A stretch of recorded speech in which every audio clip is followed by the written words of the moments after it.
నమస్తే, welcome to star TV. ముందుగా headlines చూద్దాం. దళిత భూముల ఆక్రమణ కేసులో వ్యక్తి అరెస్ట్. గన్నవరం మండలం మెట్లపల్లిలో చిరుతపులి మృతి. శివయ్య గర్భగుడిలో నాగుపాము వీడియో సోషల్ మీడియాలో వైరల్.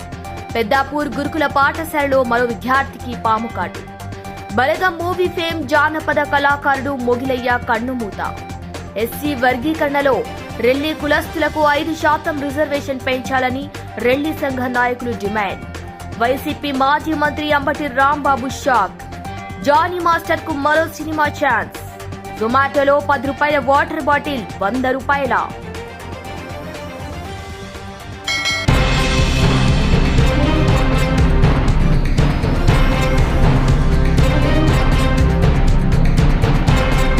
శివయ్య గర్భగుడిలో నాగుపాము వీడియో సోషల్ మీడియాలో వైరల్ అవుతోంది. ఇక పూర్తి వివరాల్లోకి వెళ్తే సూర్యాపేట జిల్లా కోదాడ పట్టణంలోని అయ్యప్ప స్వామి దేవాలయం పక్కన ఉన్న శివాలయంలోకి నాగుపాము ప్రవేశించి పడగ విప్పి భక్తులందరికీ దర్శనమిచ్చింది. పరమేశ్వరుని దర్శనం కోసం వచ్చిందని భక్తులు అంటున్నారు. పామును చూడటానికి భక్తులు ప్రజలు భారీ సంఖ్యలో వచ్చి దర్శించుకుంటున్నారు. పాముకు పాలు పోసి భక్తుని చాటుకుంటున్నారు.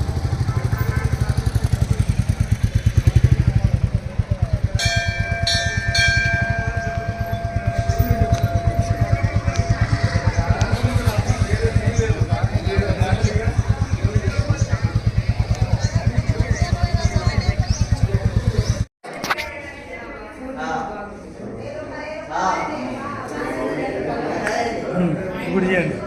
ఓకే,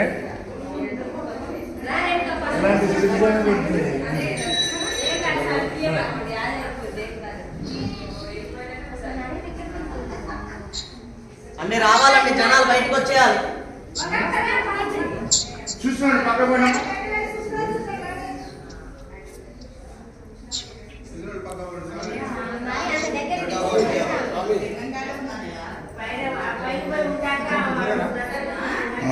చెప్తున్నావు.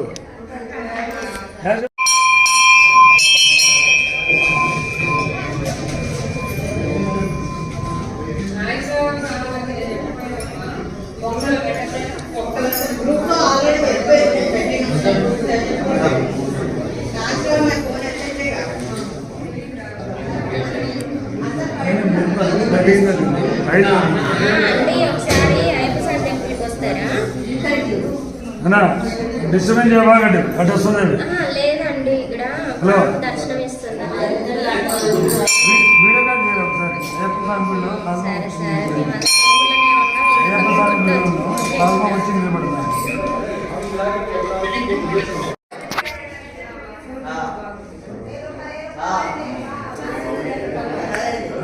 ఇప్పుడు చేయండి. ఓకే,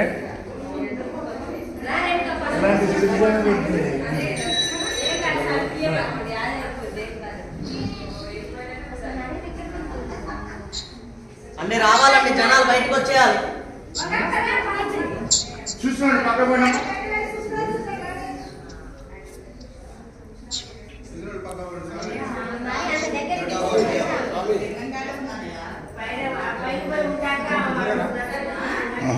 చెప్తున్నావు. తీసేస్తారంట మళ్ళా. అయ్యప్ప స్వామి టెంపుల్ లో పామే దర్శనం ఇస్తుంది. మంచిగా అందరికి తొందరగా రమ్మను.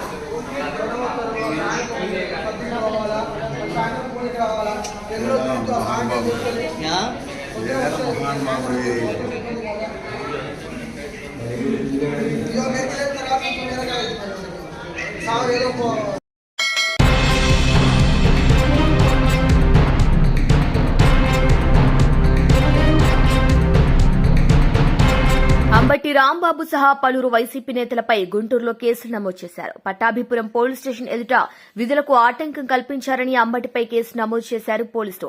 గత 2 రోజుల క్రితం వైసీపీ నేతలు ఇచ్చిన ఫిర్యాదులపై పెట్టిన కేసులు ఎందుకు నమోదు చేయటం లేదని స్టేషన్ మెట్లపై కూర్చొని ఆందోళన చేశారు వైసీపీ నేతలు.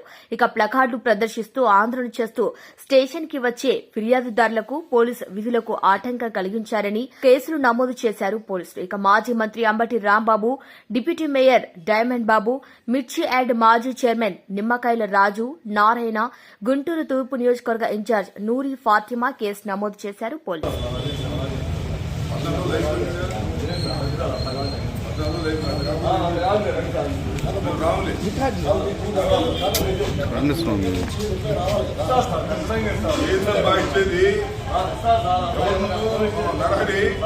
అకార్డింగ్ టు లా నేను ఇచ్చిన 14 days లోపల నాకు సమాధానం ఇవ్వాలి.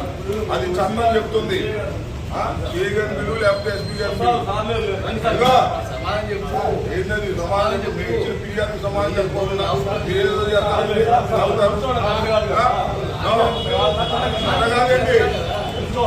మీరు తెలుసుకోవాలి చట్టం మీరు తెలుసుకోవాలి.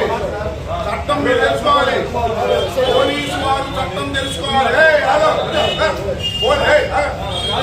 అంతలేదు పోలీసు వారు చట్టం తెలుసుకోవాలి. నాకు సమాధానం చెప్పండి.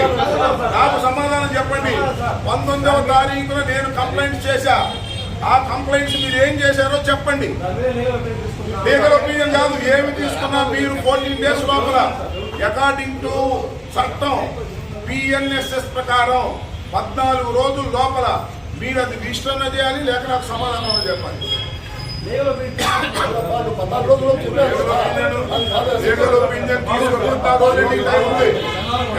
చండాలంగా ఉండేదట్టుగా మీరు చేసుకోకూడదు. చండాలంగా ఉండేదట్టుగా మీరు చేసుకోకూడదు. రామాకు దూరం ఉండండి. దూరం ఉండాలి. లైన్ కాదు.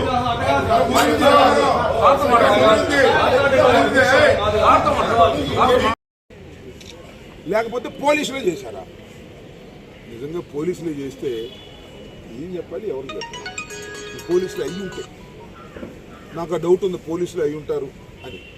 కానీ వాళ్ళు ఏమంటారంటే పోలీసులు అయితే చెప్పేవాళ్ళు కదా అంటారు. ఇందాక మేము అడిషనల్ ఎస్పీ గారిని కూడా అడిగితే జనరల్గా పోలీసులు అయితే చెప్పాలండి, ఇదిగో మేము పలానా కేసులో మీ ప్రేమ్ కుమార్ అనే అతను తీసుకువెళ్తున్నాం, పలానా పోలీస్ స్టేషన్కి సంబంధించిన సమాచారం ఇవ్వాలి.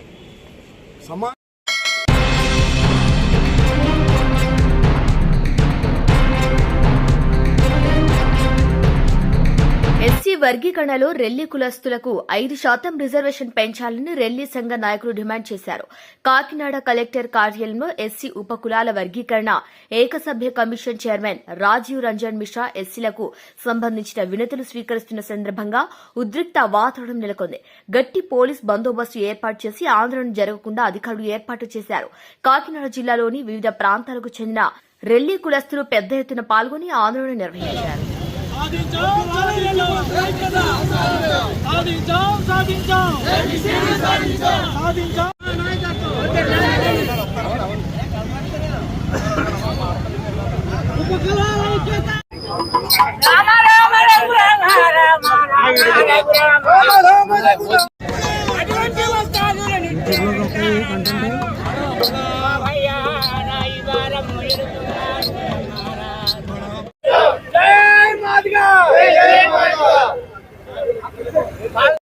ఓకేనా? నా పేరు ముమ్మడివాడు శనసోపార మాదిగ, ఉత్తర కోస్తాంధ్ర జిల్లాల MRPS అండ్ MSP ఇన్ఛార్జిని. ఈరోజు ఎన్డీఏ కూటమి మాదిగ కులాల అభివృద్ధి కోసం ఏర్పాటు చేసిన ఏకసభ్య కమిషన్కి స్వాగతిస్తూ మాదిగ కులాల భవిష్యత్తు ABCD సాధించాం. ఎన్నో ప్రాణత్యాగాలు చేసి దాన్ని దక్కించుకునే క్రమంలో ప్రతి మనిషి ప్రాణత్యాగాన్ని సిద్ధపడాలి. సరే, మాకు ఉండబడే సమస్యల్ని, మాకు జరుగుతున్న అన్యాయాల్ని, విద్య ఉద్యోగ రాజకీయ సంక్షేమాలలో మాకు జరిగిన నష్టాన్ని కమిషన్ ముందు తెలియపరచుకోవడానికి మాదిగ కులాల ప్రస్తుతానికి ఇక్కడ మోసి రెల్లి మాదిగ కులాల పొడి సంఘాలు అన్ని కులాలు కూడా ఈ జిల్లాలు ఏ కులాలు 9 జిల్లాలు ఉన్నాయో అన్ని కులాల నుంచి కూడా ప్రాతినిధ్యం వహిస్తానికి ఇక్కడ రాగలిగాం.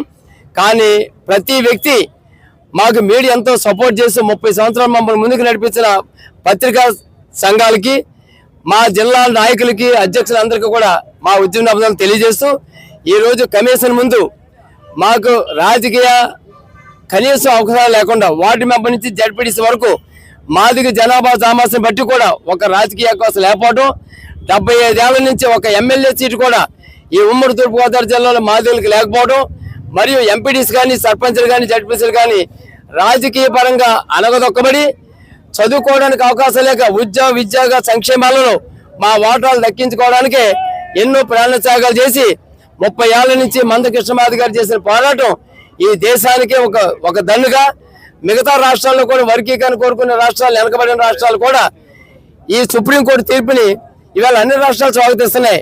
దానికి కారణం నిజమైన అంబేద్కర్ వారసుడు, అంబేద్కర్ యొక్క ఆలోచన విధానంతో, బాబు జగజీవన్ కాంచీరాముల యొక్క ఆలోచనతో ముందుకు పోతున్న మందకృష్ణ గారి నాయకత్వంలో ఇంతమంది జనం వారి కుటుంబాలు, పిల్లలను వదిలి ఈ రోజు ఆశయం నెరవేరిపోతుంది, మాకు పెట్టబోయే మా వాటాలో మాకు దక్కుతుందని ఆనందంతో వచ్చిన ప్రతి కులం, ప్రతి బిడ్డ కూడా ఎంతో ఆశయాలతో ఉన్నాం. కాబట్టి ఎన్ని సమస్యలు వచ్చినా, ఎంతమంది రెచ్చగొట్టినా మనం 30 ఏళ్ల నుంచి సామరస్యంగా బతికాం, ఉద్యమం చాలించాం. ఇది శాంతియుత ఉద్యమం. మందకృష్ణ గారంటే ఈ దేశంలోని క్రమశిక్షణకు మారుపేరుగా మిగతా రాజకీయ పార్టీలు కానీ కుల సంఘాలు కానీ ఒక మోడల్ గా తీసుకునే వ్యక్తి మాన్యశ్రీ మందకృష్ణ గారి నాయకత్వంలో పనిచేస్తున్న బిడ్డలుగా మనం ఆయన గౌరవాన్ని, మన పిల్లల భవిష్యత్తుని, మరో 100 తరాల భవిష్యత్తు ఏబిసిడి వర్గీకరణ మనకే. కాబట్టి దాన్ని సాధించుకునే క్రమంలో ఎన్ని అవరోధాలు సృష్టించినా, మనల్ని రెచ్చగొట్టినా, ఎన్ని మాటలను మన దేవుడిని తిట్టినా మనం మౌనంగా ఉండి కమిషన్ ముందు 11 నుంచి 2 గంటల వరకు మన పిల్లల భవిష్యత్తు కోసం ప్రతి మాది ఉపకులాల బిడ్డలు, రెల్లి, మోసి, బుడగ సంఘం, ఈ ఎన్ని సంఘాలు కూడా కలిసికట్టుగా సమన్వయంతో కృష్ణమాధి గారు ఇచ్చిన ఈ వరాన్ని, అంబేద్కర్ పెట్టిన భిక్షని మన వాటా మనం దక్కించుకోబోతున్నాం. దక్కించుకునే క్రమంలో జరిగే తుఫానే, ఈ తుఫాను జరిగేటప్పుడు మనం తలలు వంచి మౌనంగా మనం నిరసన తెప్పి ఏకసభ్య కమిషన్ ముందు మనకి ఇవ్వాల్సిన పిలుపుని ఆయనకి మన వాదన క్లియర్ గా విద్య, ఉద్యోగ, రాజకీయ సంక్షేమాలను మనం జరుగుతున్న అన్యాయాన్ని వివరిద్దాం. జై మాదిగా, జై మందకృష్ణ మాదిగా, జై మహాజన్. పాత్రికేయ మిత్రులందరికీ శుభాభినందనలు. నేను బండి ఆది సురేంద్ర, రాష్ట్ర రెల్లి మేధావుల సంఘం అధ్యక్షులుగా వ్యవహరిస్తున్నాను. కొన్ని దశాబ్దాలుగా రిజర్వేషన్ ఫలాలను ఏకఛత్రాధిపత్యంగా అనుభవిస్తున్నటువంటి వారికి అడ్డుకట్ట వేసి ఆగస్టు 1వ తారీఖున సుప్రీంకోర్టు ఉత్తర్వుల ప్రకారంగా వర్గీకరణ జరపొచ్చు అన్నప్పటి నుంచి రెల్లి, మాదిగ మరియు అన్ని ఉపకులాలలో ఆనంద ఉత్సవాలు మొదలైంది. మరి కంటి తుడుపు చర్యగా కాకుండా తెలంగాణ పక్కన ఉన్నటువంటి తెలంగాణ రాష్ట్రంలో ఏ విధంగా ఎంత జోరుగా వర్గీకరణ ప్రక్రియ జరుగుతుందో అదే విధంగా రాష్ట్రంలో ఉన్నటువంటి రిజర్వేషన్ ఫలాలు అందరికీ సమానంగా అందేలాగా ప్రభుత్వం తగ చర్యలు తీసుకుంటూ వెంటనే త్వరతరిగిన మోసలం కాకుండా వెంటనే వర్గీకరణ జరిపి రెల్లీలకి మరియు రెల్లి ఉపకులాలకి, మాదిగలకి, మిగతా ఎస్సీలో ఉన్నటువంటి అన్ని వర్గాల వారికి న్యాయం చేకూరుస్తారని పత్రికా ముఖంగా తెలియజేస్తున్నాను. జై రెల్లి, జై జై రెల్లి, జై మాదిగ, జై జై మాదిగ.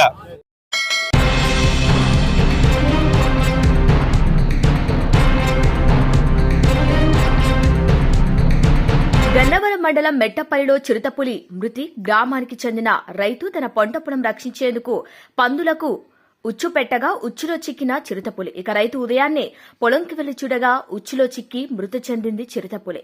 దీంతో గ్రామస్తులు, పరిసర ప్రాంత ప్రజలు ఒక్కసారిగా అవాక్కయ్యారు. మెట్లపల్లి చుట్టుపక్కల అటవీ ప్రాంతంలో ఇంకా చిరుతపుళ్లు ఉన్నాయేమో అంటూ గ్రామస్తులు, చుట్టుపక్కల ప్రజలు భయాందోళనకు గురవుతున్నారు.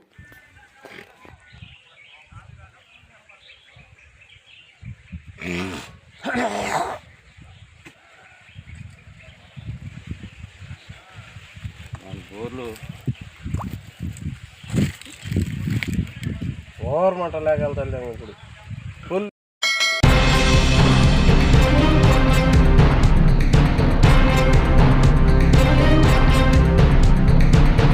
గురుకులంలో మరో విద్యార్థికి పాము కాటు కలకలం రేపింది. జగిత్యాల పెద్దాపూర్ 8వ తరగతి చదువుతున్న ఓంకార్ అఖిల్ అనే విద్యార్థికి స్నానం చేసే సమయంలో కాటు వేసింది పాము. హుటాహుటిన విద్యార్థిని ఆసుపత్రికి తరలించగా 24 గంటలు వైద్యుల పర్యవేక్షణలో కొనసాగుతోంది చికిత్స. ఇక గురుకులంలో మరో విద్యార్థికి పాము కాటు కలకలం రేపింది. జగిత్యాల పెద్దాపూర్ 8వ తరగతి చదువుతున్న ఓంకార్ అఖిల్ అనే విద్యార్థి స్నానం చేసే సమయంలో కాటు వేసింది పాము. ఇక హుటాహుటిన విద్యార్థిని ఆసుపత్రికి తరలించగా 24 గంటలు వైద్యుల పర్యవేక్షణలో చికిత్స కొనసాగుతోంది. 8వ తరగతి విద్యార్థితో వంట చేయించారు ప్రిన్సిపాల్. ఒంటిపై నూనె పడటంతో తీవ్ర గాయాల పాలయ్యాడు. ఇక ప్రిన్సిపాల్ ను సస్పెండ్ చేయాలంటూ తల్లిదండ్రులు డిమాండ్ చేస్తున్నారు.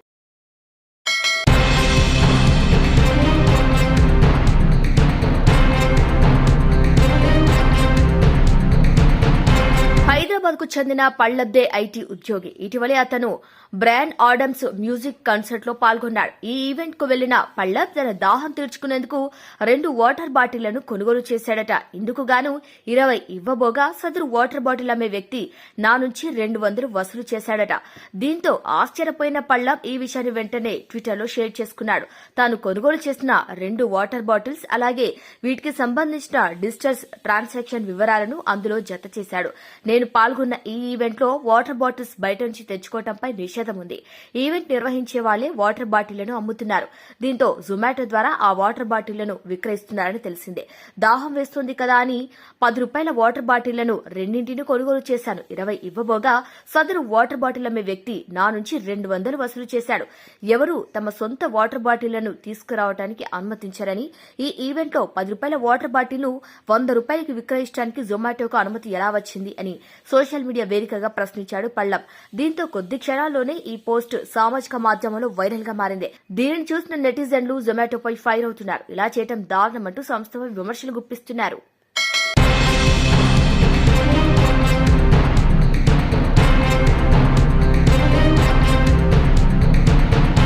లైంగిక ఆరోపణ కేసులో ఇరుక్కొని జైలు పాలయ్యాడు జానీ మాస్టర్. ఆ తర్వాత బెయిల్పై బయటకు వచ్చినప్పటికీ జరగాల్సిన నష్టమంతా జరిగిపోయింది. ఫోక్సో కేసు కారణంగా జాతీయ అవార్డు నిలిచిపోయింది. అలాగే పుష్ప 2 సినిమా ఛాన్స్ కూడా దూరమైంది. అయితే ఇప్పుడు కొరియోగ్రాఫర్ గా మళ్లీ బిజీ అయ్యేందుకు తెగ ప్రయత్నాలు చేస్తున్నాడు జానీ మాస్టర్. తన టీంతో కలిసి మళ్లీ డాన్స్ స్టూడియోలో డాన్స్ రిహార్సల్స్ కూడా ప్రాక్టీస్ చేస్తున్నాడు. కాగా బాలీవుడ్ హీరో వరుణ ధావన్ హీరోగా నటించిన బేబీ జాన్ సినిమాలోని స్పెషల్ సాంగ్ కు జానీ కొరియోగ్రఫీ చేస్తున్నట్లు సమాచారం. ఇక గ్లోబల్ స్టార్ రామ్ చరణ్ నటించిన గేమ్ చేంజర్ లోని ఓ పాటకు కూడా జానీ కొరియోగ్రఫీ అందించాడు. ఈ పాట నెక్స్ట్ లెవెల్లో ప్లాన్ ఉంటుందని, ఇదొక కొత్త ప్రయోగంగా చేశామని, ఇంతవరకు ఇండియన్ స్క్రీన్ మీద ఎవ్వరూ చేయలేదని జానీ మాస్టర్ చెప్పుకొచ్చారు. ఈ నేపథ్యంలో సీనియర్ దర్శకుడు వైవిఎస్ చౌదరిని జానీ మాస్టర్ కలవటం, సరదాగా ఫోటోలు దిగటం ప్రాధాన్యతను సంతరించుకుంది. ప్రస్తుతం వైవిఎస్ జానకిరామ్ కుమారుడు నందమూరి తారక రామారావుతో ఓ సినిమా ప్లాన్ చేశాడు. త్వరలోనే ఈ సినిమా షూటింగ్ ప్రారంభం కానుంది. దీంతో వైవిఎస్ ఎన్టీఆర్ కాంబినేషన్ వస్తున్న సినిమా పాటలు జానీ మాస్టర్ కంపోజ్ చేయనున్నాడా అని చర్చ జరుగుతోంది. దీనికి సంబంధించి ఫుల్ క్లారిటీ రావాల్సి ఉంది.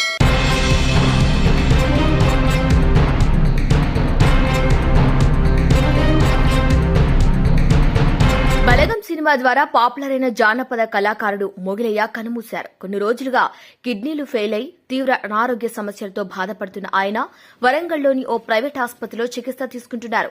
ఈ క్రమంలో ఆరోగ్య పరిస్థితి విషమించడంతో గురువారం తెల్లవారుజామున మరణించారు. మొగిలయ్య వైద్య ఖర్చుల నిమిత్తం బలగం సినిమా డైరెక్టర్ వేణు ఎల్దండి చిత్ర యూనిట్తో పాటు ఆర్థిక సహాయం అందించింది. తెలంగాణ గ్రామీణ నేపథ్యంలో విడుదలైన బలగం సినిమా సంచలన విజయం సాధించిన సంగతి తెలిసిందే. ఈ సినిమాలోని క్లైమాక్స్ లో భావోద్వేగపూరితమైన పాటను ఆలపించి ప్రేక్షకుల హృదయాలను హత్తుకున్నారు. ఈ సినిమాతో రాష్ట్ర వ్యాప్తంగా గుర్తింపు తెచ్చుకున్నారు. కొన్నాళ్లుగా మొగిలయ్య కిడ్నీ సంబంధిత వ్యాధితో పాటు హార్ట్ ప్రాబ్లంతో బాధపడుతున్నారు. ఇప్పటికే ఆయనకు తెలంగాణ ప్రభుత్వం చికిత్స అందించింది. హైదరాబాద్ తరలించి మెరుగైన వైద్య సదుపాయాలు కల్పించారు. ఆ తర్వాత బలగం సినిమా డైరెక్టర్ వేణుతో పాటు మెగాస్టార్ చిరంజీవి సైతం ఆయనకు ఆర్థిక సహాయం చేశారు.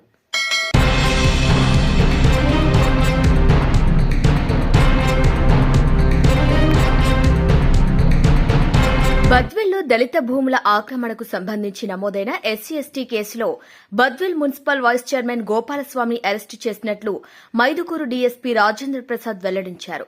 బద్వేల్ అర్బన్ స్టేషన్లో ఆయన మీడియాతో మాట్లాడుతూ దళితులు చేసిన ఫిర్యాదు ప్రకారం ఆధార్ కార్డులను ట్యాంపరింగ్ చేసి అక్రమ రిజిస్ట్రేషన్లు చేసినట్లు ఆరోపణలున్నారు. ఇక పరారీలో ఉన్న గోపాలస్వామిని అరెస్టు చేసినట్లు మైదుకూరు డీఎస్పీ రాజేంద్ర ప్రసాద్ తెలిపారు.